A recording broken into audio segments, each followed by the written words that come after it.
Hello student, ये question आपका circular motion से रिलेटेड है। ये टॉपिक आपका बहुत इंपॉर्टेंट टॉपिक है सर्कुलर मोशन का, क्योंकि इसके अंदर जो है नई नई टर्म्स आ जाती हैं। जैसे आपका centripetal acceleration, tangential acceleration, net acceleration, एक नया टर्म और आ जाएगा यहाँ पे एंगुलर स्पीड, फिर एंगुलर वेलोसिटी, एंगुलर एक्सेलरेशन। ठीक है, तो ये आपका कंपटीटिव पॉइंट ऑफ व्यू के हिसाब से भी बहुत इंपॉर्टेंट है, इसलिए मैंने इस टॉपिक का लिंक जो है आपको डिस्क्रिप्शन बॉक्स में दिया है, वहां से आप इस टॉपिक को जरूर देख लीजिएगा, क्योंकि वहां पे मैंने और भी न्यूमेरिकल कराए हैं, ताकि आपका जो इस टॉपिक से रिलेटेड जो डाउट्स है ना वो पूरा का पूरा क्लियर हो जाए, कुछ कुछ भी डाउट्स ना रह जाए आप लोगों को। ठीक है, तो ये टॉपिक जरूर देख लीजिएगा लिंक से।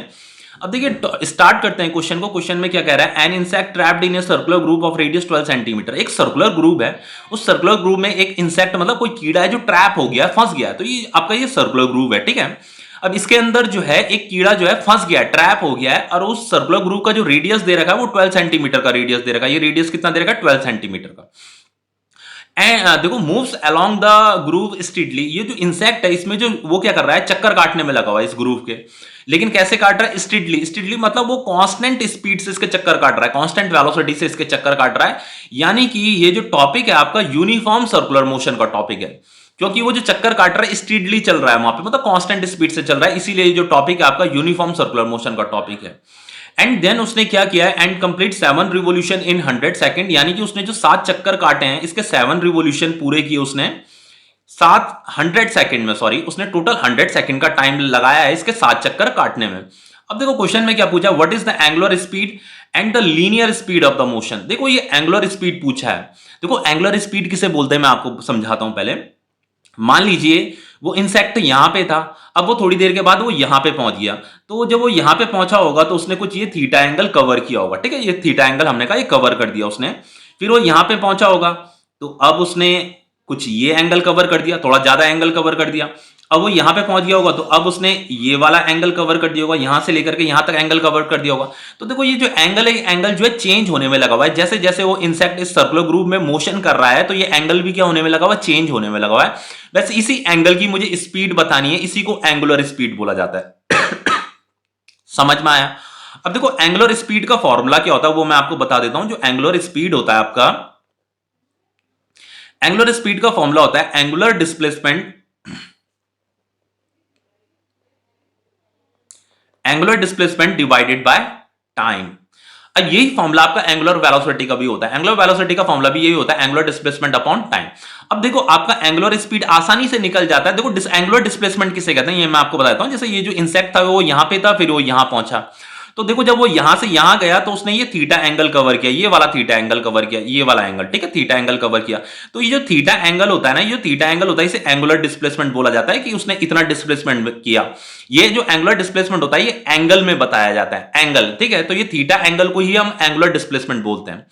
अब मुझे यहां पे एंगुलर स्पीड निकालनी है, तो इस एंगल को कवर करने में उसने जो भी टाइम लिया होगा उस टाइम को यहां लिखना है, उन्हें डिवाइड करना है, वही आपकी एंगुलर स्पीड निकल जाएगी। ठीक है, अब देखो यहां पे क्या है, चलो अब देखो, अब ये जो एंगुलर स्पीड होता है, एंगुलर स्पीड को का जो सिंबल होता है ऐसे ओमेगा होता है, ये डब्ल्यू इस तरीके का इसका सिंबल होता है। एंगुलर स्पीड का ये सिंबल है। एंगुलर डिस्प्लेसमेंट को थीटा से रिप्रेजेंट किया जाता है, टाइम को टी से रिप्रेजेंट किया जाता है। ठीक है, अब देखो एक और चीज बताता हूं। ये जो एंगुलर डिस्प्लेसमेंट होता है ना, ये आपका एंगल है। इस एंगल को जो मीजर किया जाता है रेडियन में मीजर किया जाता है, मतलब इसका जो एसआई यूनिट होता है वो रेडियन होता है। ठीक है, टाइम का तो सेकंड होता है, आपको पता ही होगा टाइम क्या होता है, सेकंड होता है। तो ये एंगुलर स्पीड का ये फॉर्मूला है, angular speed is equal to angular displacement upon time. अब देखो इसे आगे कैसे सॉल्व करेंगे। देखो angular speed is equal to ये जो थीटा है ये आपका एंगुलर डिस्प्लेसमेंट है।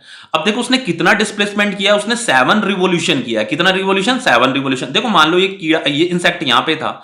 अब जब वो पूरा एक चक्कर काट देगा, यानी कि जब वो यहां पे पहुंच जाएगा, वापस यहां पे पहुंच जाएगा, जब वो इस तरीके से वो ये जब ये पूरा एक चक्कर काट देगा यहां से लेकर के यहां तक, तो हम उसे क्या बोलेंगे, 1 रिवोल्यूशन। अब देखो ये जो 1 रिवोल्यूशन होता है, ये 1 रिवोल्यूशन क्या है, आपका एंगुलर डिस्प्लेसमेंट है। लेकिन जो डिस्प्लेसमेंट होता है, डिस्प्लेसमेंट को जो है हम ये थीटा उसे बोलते हैं, एंगुलर डिस्प्लेसमेंट में आता है थीटा, लेकिन उसे हमें रेडियन में मीजर करना होता है, रेडियन में। तो ये जो 1 रिवोल्यूशन होता है, 1 रिवोल्यूशन 2 पाई रेडियन के बराबर होता है। किसके बराबर, 2 पाई रेडियन। इसी 2 पाई रेडियन को 360 डिग्री भी बोला जाता है, 360 डिग्री भी बोला जाता है। यानी कि 1 रिवोल्यूशन में 2 पाई रेडियन होता है। तो 7 रिवोल्यूशन उसने किए हैं यहाँ पे, टोटल तो उसने 7 रिवोल्यूशन किए ना। तो एक रिवोल्यूशन में अगर 2 पाई रेडियन होता है तो 7 रिवोल्यूशन में कितना रेडियन हो जाएगा, 7 इंटू 2 पाई रेडियन। तो जो उसका एंगुलर डिस्प्लेसमेंट है जिसे मैं थीटा बोल रहा हूं वो किसके बराबर है, 7 इंटू 2 पाई रेडियन के बराबर है, 7 इंटू 2 पाई रेडियन के बराबर है। ओके, अब देखो ये जो उसने 7 इंटू 2 पाई रेडियन किया है, मतलब 7 रिवोल्यूशन किया है, इसे मुझे रेडियन में कन्वर्ट करना था, मैंने रेडियन में कन्वर्ट कर दिया। उसने कितना टाइम लिया है, देखो यहां पे लिखा है 100 सेकंड, 100 सेकंड में उसने इतना डिस्प्लेसमेंट किया है, तो यहां पे टाइम कितना आ जाएगा, 100 सेकंड।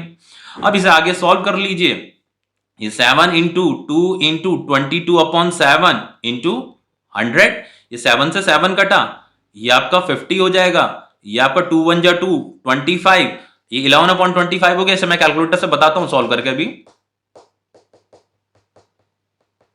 ये आ रहा है आपका 0.44 रेडियन पर सेकंड, इसका जो यूनिट होगा वो रेडियन पर सेकंड होगा। ठीक है, देखो ये रेडियन है, ये नीचे सेकंड है, तो ये रेडियन पर सेकंड में इसका आंसर आएगा। ठीक है, अब देखो नेक्स्ट आपसे पूछा क्या है, लीनियर स्पीड भी निकालना है। लीनियर स्पीड का मतलब ये जो इंसेक्ट यहां पे सर्कुलर ग्रुप में जो मोशन कर रहा है, कितनी स्पीड से मोशन कर रहा है, इसकी स्पीड बतानी है मुझे।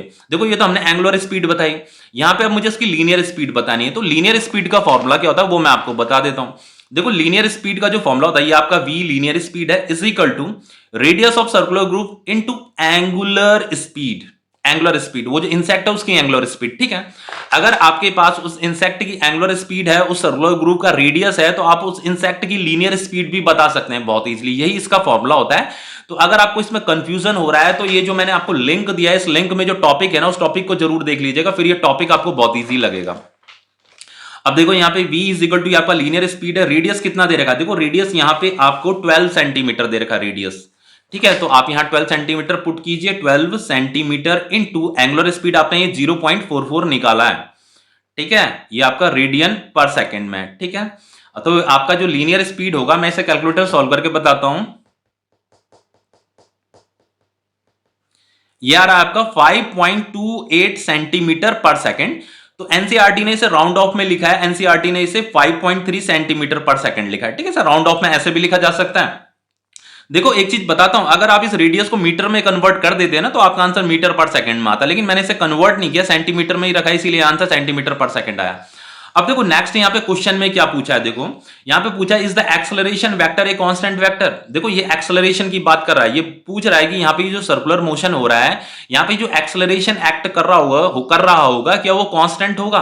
तो देखो ये जो मोशन है ये यूनिफॉर्म सर्कुलर मोशन है। देखो यहाँ पे क्वेश्चन में खुद ही लिखा है कि वो जो इंसेक्ट है वो स्ट्रीटली मूव कर रहा है, स्ट्रीटली मतलब कांस्टेंट वेलोसिटी से मूव कर रहा है। तो कांस्टेंट वेलोसिटी से मूव करने का मतलब ये आपका यूनिफॉर्म सर्कुलर मोशन है। तो देखो जो आपका यूनिफॉर्म सर्कुलर मोशन होता है ना, यूनिफॉर्म सर्कुलर मोशन में आपका सेंट्रीपिटल एक्सेलरेशन एक्ट करता है, सेंट्रीपिटल एक्सेलरेशन एक्ट करता है। हमेशा याद रखना, बिना सेंट्रीपिटल एक्सेलरेशन के सर्कुलर मोशन परफॉर्म ही नहीं हो सकता। मान लीजिए जो इंसेक्ट है ये सर्कुलर मोशन कर रहा है ना, इस तरीके से सर्कुलर मोशन कर रहा है ये इंसेक्ट।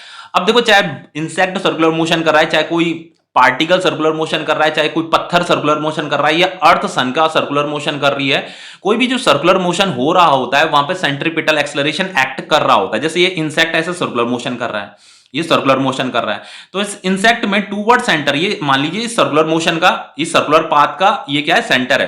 तो यहां टूवर्ड सेंटर, सेंटर की डायरेक्शन में एक सेंट्रीपिटल एक्सेलरेशन इस इंसेक्ट पे एक्ट हो रहा होगा, सेंटर की डायरेक्शन में सेंट्रीपिटल एक्सेलरेशन लग रहा होगा।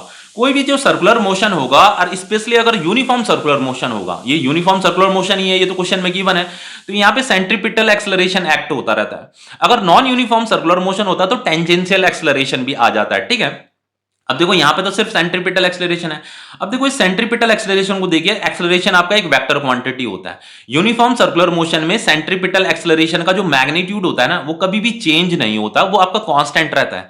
लेकिन सेंट्रीपिटल एक्सेलरेशन की डायरेक्शन कंटिन्यूअसली चेंज होने में लगी हुई है। देखो पहले ये डायरेक्शन ये है, फिर ये है, फिर ये है, फिर ये है, फिर ये है, ये डायरेक्शन चेंज हो रही है, टुवर्ड सेंटर लग रही है। तो सेंट्रीपिटल एक्सेलरेशन आपका एक वेक्टर क्वांटिटी है। कोई भी वेक्टर का अगर मैग्नीट्यूड चेंज नहीं हो रहा है लेकिन डायरेक्शन चेंज हो रही है, तो उस वेक्टर को क्या माना जाता है, कांस्टेंट नहीं माना जाता है। कोई भी वेक्टर का अगर मान लो मैग्नीट्यूड कांस्टेंट है लेकिन डायरेक्शन उसका चेंज हो रहा है तो उस वेक्टर को कांस्टेंट नहीं माना जाता। यहां पे इसका डायरेक्शन क्या हो रहा है, कंटिन्यूअसली चेंज हो रहा है, तो इस सेंट्रीपिटल एक्सेलरेशन को हम कांस्टेंट वेक्टर नहीं बोलेंगे। देखो क्वेश्चन में पूछा है कि is the acceleration vector a constant vector. अब उसने एक्सेलरेशन का नाम भी नहीं दे रखा, तो उसने यहां पे सर्कुलर मोशन दे रखा है, तो हमें खुद पता होना चाहिए कि वो यहां पे वो सेंट्रीपिटल एक्सेलरेशन की बात कर रहा है। तो यहां पे हमें आंसर में क्या लिखना है, आंसर में हमें लिखना है, देखिए जो एक्सेलरेशन है यानी कि जो सेंट्रीपिटल एक्सेलरेशन है, इसे अपनी कॉपी में लिख लीजिएगा, is not a constant vector. ये आपका कांस्टेंट वेक्टर नहीं है। क्यों नहीं है? Because direction of centripetal acceleration, AC का मतलब सेंट्रीपिटल एक्सेलरेशन होता है, चेंजेस, ये चेंज होने में लगी हुई है, कंटिन्यूअसली चेंज होने में लगी हुई है at different point on circular motion, at different point on circular motion। ये जो सर्कुलर मोशन हो रहा है ना, ये जो आपका सर्कुलर मोशन होने में लगा हुआ है, इस सर्कुलर मोशन में कंटिन्यूअसली इसकी डायरेक्शन क्या हो रही है, चेंज होने में लगी हुई है। अगर डायरेक्शन चेंज हो रही है तो हम उसे कांस्टेंट वेक्टर नहीं बोलते हैं। ओके, अब देखो नेक्स्ट मुझसे क्या पूछा है, मुझे यहां पे ये जो एक्सेलरेशन है जो कि सेंट्रीपिटल एक्सेलरेशन है, इसका मैग्नीट्यूड भी फाइंड करना है। अब देखो सेंट्रीपिटल एक्सेलरेशन का फॉर्मूला क्या होता है, सेंट्रीपिटल एक्सेलरेशन का फॉर्मूला होता है ओमेगा स्क्वायर इंटू आर। बस यहां पे सेंट्रीपिटल एक्सेलरेशन लिखिए, ये ओमेगा का वैल्यू हमने अभी जस्ट फाइंड किया था, कितना फाइंड किया था हमने, ये 0.44 फाइंड किया था। ये ओमेगा मतलब एंगुलर स्पीड हमने फाइंड किया था 0.44, तो इस वैल्यू को यहां पे पुट कर दीजिए, 0.44 इंटू 0.44 इंटू रेडियस कितना था आपका, 12 सेंटीमीटर था। तो इसे मैं कैलकुलेटर से सॉल्व कर रहा हूं,